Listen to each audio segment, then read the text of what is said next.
I theorize and build a lot of characters, mostly for Adventurers League play, so these characters may not be as optimal as they can be because I can only use PHB +1. But you have my promise, as much as I can, that you can take these characters to any AL game and they will be legal to play. And for this video, the Coffeelock. The Coffeelock is a fan favorite, and I'm sure you can find, or have found, several takes on it. The idea is this. Pointer first. Sorcerer has sorcery points they can convert to spell slots. Pointer second. Warlocks have spell slots that regenerate on a short rest. Pointer third. Nowhere in the rules does it say anything about an upper limit on available spell slots. Pointer fourth. Spell slots reset on a long rest. So, a specific Sorcerer-Warlock combination can, technically, have nigh infinite spell slots. The only problem is the exhaustion accrued when you skip a long rest, but there are solutions for this. I will include the bare bones build in the description below, but here is the meat of it. And here's how it looks. First of all, you start by building a character. Turn off everything you don't really want, keep milestones, feats and multiclass, the rest is up to you. First thing we do, abilities. With a point-by system, you set Strength to 8, Dexterity 15, Constitution 14, Intelligence 8, Wisdom 12, Charisma 14. Now, race. First race. For the background, you take the Hermit. Why? Because the Hermit gives you medicine and religion. You can't really choose them. Medicine is good because you're going to be a bit of a healer. Also Herbalism Kit for making potions of healing. And choosing language you want. Sylvan is usually nice. It's an obscure language, but it can be useful. The rest is up to you. Next, equipment. There's not really much to choose from. This all comes from Hermit, so just add that. Race. Of course, the most useful race ever is the Half-Elf. Just take the basic one. You don't need anything more than the PHB for that. Why? It increases your charisma score up to 16. It increases your dexterity. You can choose this dexterity. We'll do that in a second. When you choose dexterity, it ups it to 16, and you choose wisdom,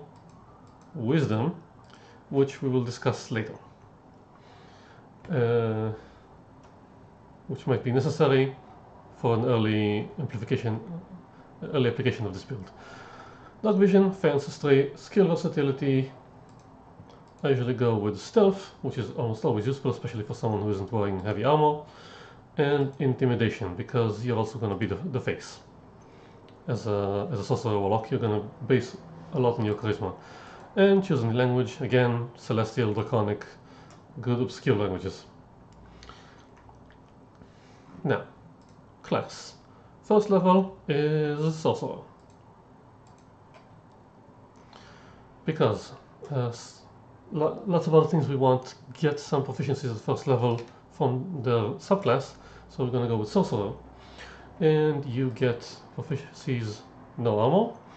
And we're going to go with Persuasion, because you're also going to be the face. And Insight, because this character isn't really built for deception. This character is built for helping and support and control. So Insight. And spellcasting, of course. And for Sorcerer's Origins, you have to go with Divine Soul, because you get access to Cleric spells. So Divine Soul gives you Favored by the Gods and Divine Magic. This is up to you, but I prefer to go for this one with Good, because you get Cure Wounds, which you're gonna be also a healer. And for spells, I decided to go with Mage Hand for utility, True Strike, because if you can set it up, it's gonna be very good for you. Resistance, you're gonna want help on those saves later. Toll the Dead is the best damage cantrip after Eldritch Blast. And for some first level spells, Catapult, if you can set it up, gonna be almost always effective. Also, it's a poor man's telekinesis. And Chromatic Orb, because it's very variable damage, but you're going to need that diamond. Another option here is to go with Chaos Bolt, which is also incredibly fun because it varies damage and it can spark off to other people. Okay, level 2. We add another class, the Warlock.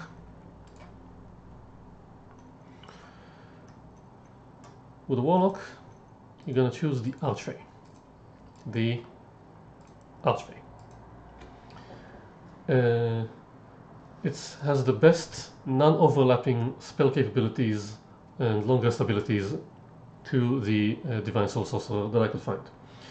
And it gives you Fey Presence, which is very good if you want to frighten or charge someone, and it recharges on a short rest. Very important.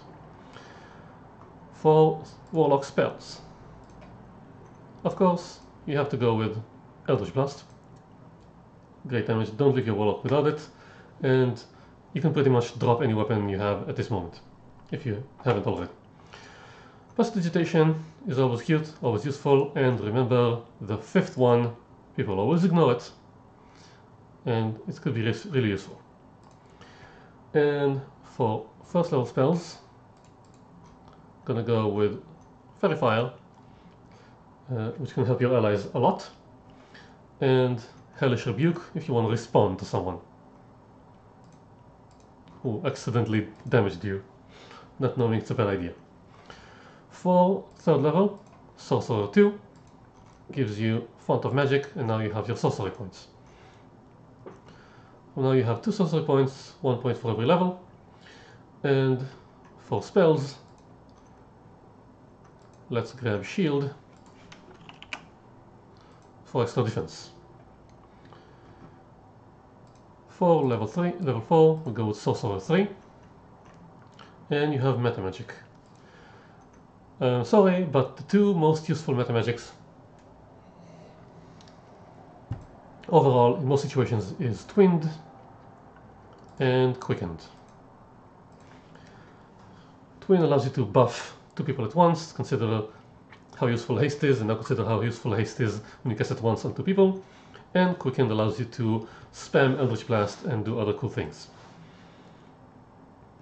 And when you get access to second level Cleric spells, there's only one thing you need to take. I'm sorry, D&D Beyond still hasn't fixed it. I need to reload the page. For second levels, there's only one thing that you can do, and that is, I should really just search it, Spiritual Weapon. The best low-level Cleric spell. It's the gift that keeps on hitting. Now you have a 4th level Sorcerer who can transmute. Let's take a look at the character sheet for a minute. You have 4 first level Sorcerer spells, 2 second level Sorcerer spells, and 1 first level Pact Magic slot, which you can just keep on transmuting using Font of Magic. You just keep yourself giving 2 sorcery points every short rest, and that's very cool indeed. If you can spend the whole day doing that, that's also kind of cool. And that's one thing that's good. But now we're going into Tier 2. In Tier 2, you can access a Necklace of Prayer Beads.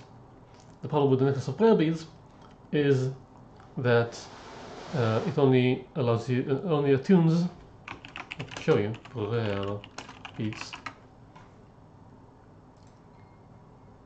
It requires attunement by a Cleric, Druid, or Paladin. Since you're not going to be a lot of wisdom based, you're probably not going to be a Paladin, you should probably choose Cleric. In the League, it's rather easy to get a Necklace of Prayer Beads. Just go to White Blue Mountain. But if you can't guarantee it, then don't do this.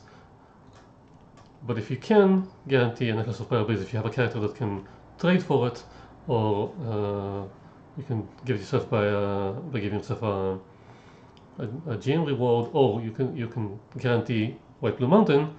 Then the 5th level is gonna be Cleric. Actually, now that I think about it, Cleric or Druid will work the same way. But Druid could be more melee focused, where Cleric can do other things. Cleric, first of all, you get some armor proficiencies, which is good, which I think you can't do with a Druid.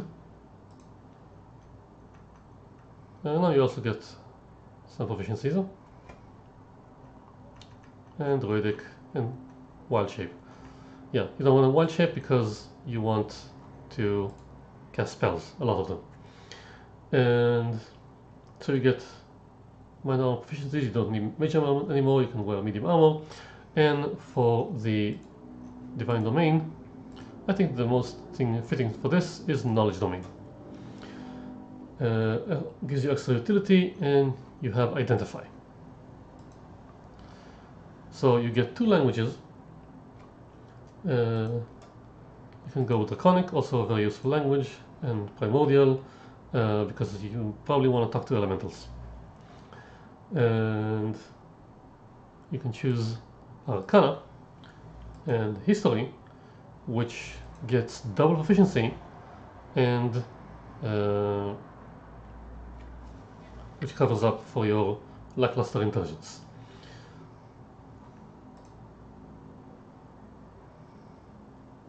Now you can see Arcana is at +5 and History is at +5, which is not bad considering you have -1 intelligence.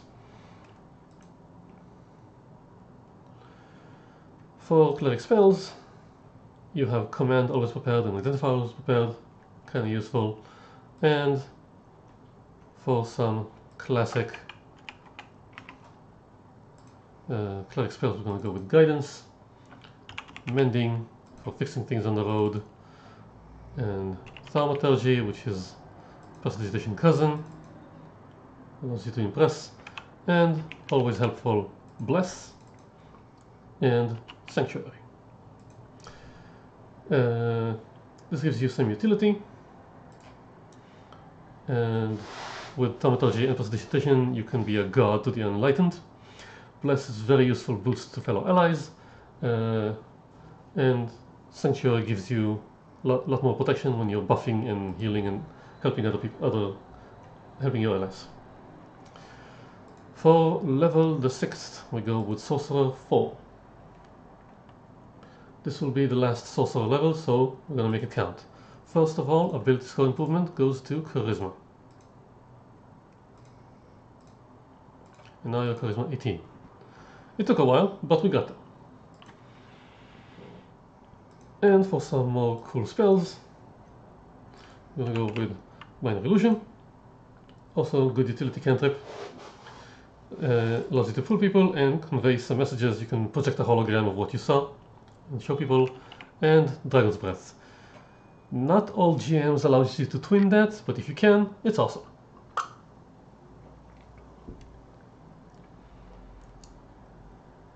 Yeah, give 2 of your friends Draconic Breath. It's very cool. Okay, then we go enough Sorcerer, enough Cleric. Maybe I didn't explain. You need a level 1, you need a Cleric because you need Prayer Beads. Because you want Prayer Beads because Prayer Beads allows you to cast Greater Restoration. If you can cast Greater Restoration at 5th level, your Coffeelock matures and you can just get rid of exhaustion immediately after you have it. If you can't guarantee prayer beads, if you don't have them, then skip Cleric and rush to Sorcerer 9. Yeah, sorry, the 4th is not the last Sorcerer, because you need Sorcerer level 9 to access Greater Restoration. So until then, the Coffeelock will be kind of stuttering, but when it gets there, it's going to be awesome. For Warlock 2, you get Invocations. My choice for this is Repelling Blast, allows you to keep people away who want to hurt you because you're the squishy guy from behind. And Mask of Many Faces allows you to impersonate people and disguise yourself at will. And because you're the nice guy Warlock, and this is extremely useful against a lot of creatures, to just give them disadvantage on when you cast this on your frontliner, and he's a much better tank. Also, twin that on both your frontliners. And Warlock 3 requires me to reload the page. Gives you the Pact. For Pact boon, we're gonna go with Pact of the Chain, because you're a helper. And when you can create an imp, you have a highly resistant, flying, invisible, devil-sighted spell-delivering machine when you cast Cure Wounds from afar. For spells, I'm gonna go with Misty Step, because it allows you to get away if you're swamped. Because sometimes you just have to go. Warlock 4 gives you another ASI, boost your charisma again, and now you're officially topped off. 20 charisma, you're the best. Everything is great. Though Eldritch Blast 1d10 twice, yeah, that's okay. Okay. Warlock 4 gets access to more spells. Chill Touch is a nice long range spells. If you're going against regenerators or creatures like that, that's useful. And Suggestion. Then you can manipulate the masses. You can just tell people what to do. If you've seen Critical Role, you know that Caleb uses it ad infinitum. For Warlock 5, you get another invocation, and you take Gift of the Ever-Living Ones. With your Chain Familiar, you regain hit points whenever when you regain hit points. If your familiar is around, you roll maximum. Only for you, but very useful. Keeps you well healthed and topped off. And like Mr. Miyagi says, best defense. Okay. Reload the page so I can see third level spells and do it right. Like Mr. Miyagi says, best defense is don't be there. And now we go to Sorcerer level 5.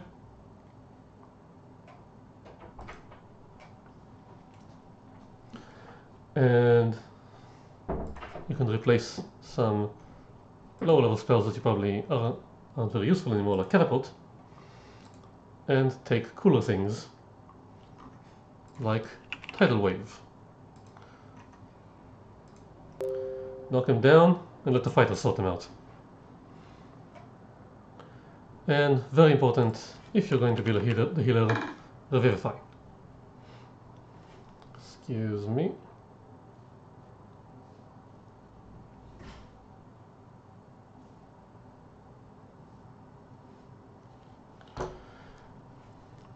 Because your idiot friends are going to get killed and you're going to be the one to lift them back up. Then Sorcerer level 6. Oh, I forgot to mention, now that you're Warlock level 5, then your spell slots are level 3, and you have 2 of them, which is much better for use with your Font of Magic, because you can create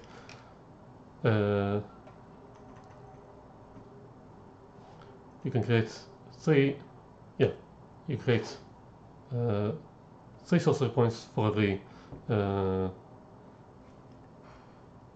spell slots you give up. Okay, back to the builder.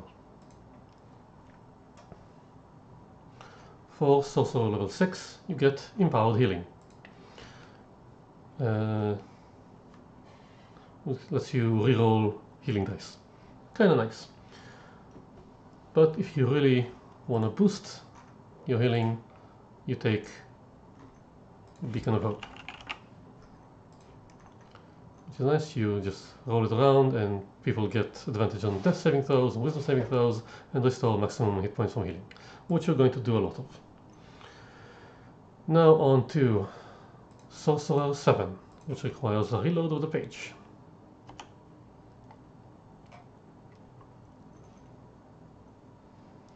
Sorcerer 7 doesn't give you any more features, but you get access to 4th level spells. And a good 4th level spell is Death Ward, because you want to save some money and don't want to spend them on Revivify. Also, Twin Death Ward. Now for level Sorcerer 8, you get another ASI, which I recommend putting into Con to keep your hit points up, keep your resilience. And for spells, I think a cool one to have at this stage is Divination. Just do a ritual and find out the future. It doesn't cost a lot. Ask the GM to tell you what's the right decision. And then we go to Sorcerer 9.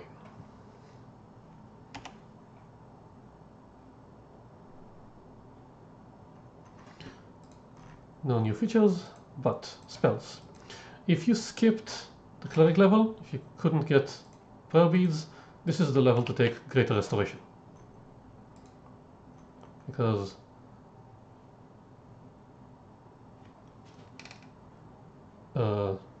where is it?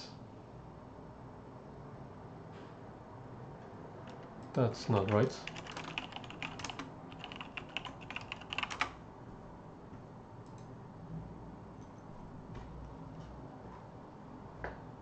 Reduce target's exhaustion level by 1. Yes, that's one. Which you're going to want after every long rest that you miss. But if you have Prayer Beads, you probably have Great Restoration or 2 on your Prayer Beads, so take Mass Cure Wounds. Because that's a lot of healing, which you can dish out. Now on to Sorcerer 10.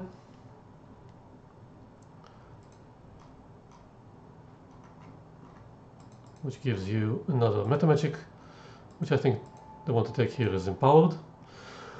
If you're going to do damage, then why not do the best you can? And it works with other Metamagics. And for spells you get another cantrip. So Acid Splash is a cool one, which you can do on 2 targets. And one of my favorite 5th level spells is Synaptic Static. Because it's an intelligence save, your save DC is very high now, and it causes quite a lot of damage, which is usually non-resisted, and gives you an Empowered Bane on one target, but actually it could be on several targets if you aim it correctly. It can be very useful when used properly. Now, Sorcerer 11.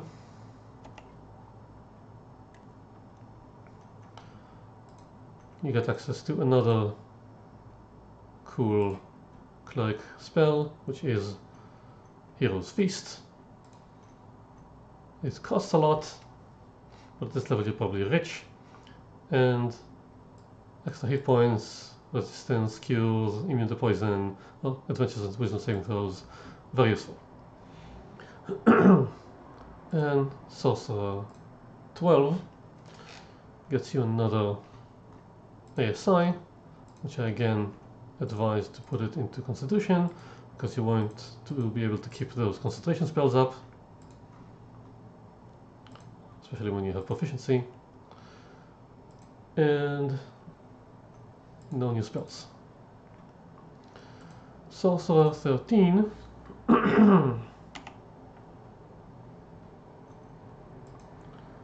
gives you access to 7th level spells. I like. Where is it? Mere Suggestion. Actually, not a lot of very useful 7th level spells, so Mere Suggestion, because who can you manipulate now? Everyone! And with Sorcerer 14, you now get the cool feature which allows you to fly. Not for a lot, but it does. No, it actually just works. You can fly now. That's it. Admittedly, you're now probably 20th level, so sure. And also, no new spells, but that's fine. Now, if you had to skip Cleric, what I suggest is going with Sorcerer 15, and then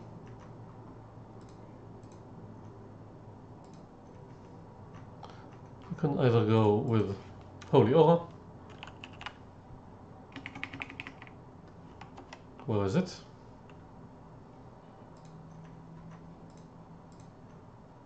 Yeah, 8th level spells.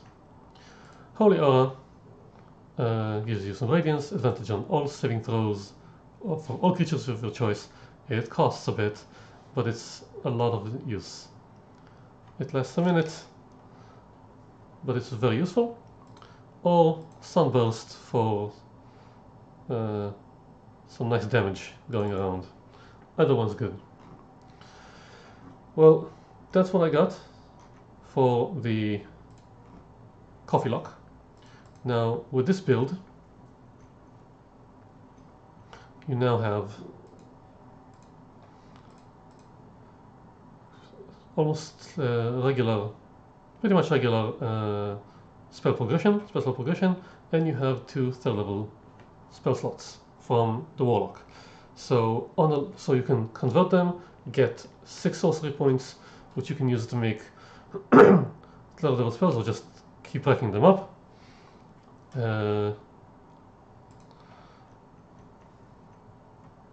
Yeah, this is also reset on a long rest, and there aren't a lot. I didn't see also any mention of total amount or limit on how many sorcery points you can have, so you can just keep them coming.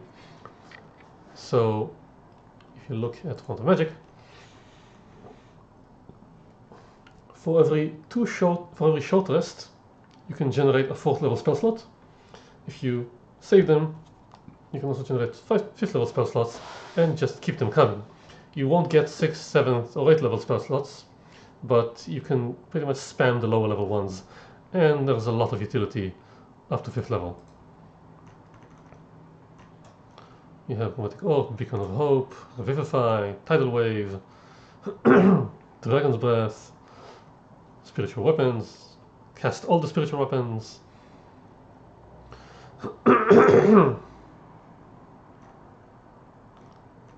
Yeah, spiritual weapon level 5 or something. Can be, or just be a healing machine. Yeah, cure wounds or mass cure wounds with Beacon of Hope running, and just build them up. And when you get exhausted, just cast Greater Restoration and recharge the spell slot. It's only 5th level.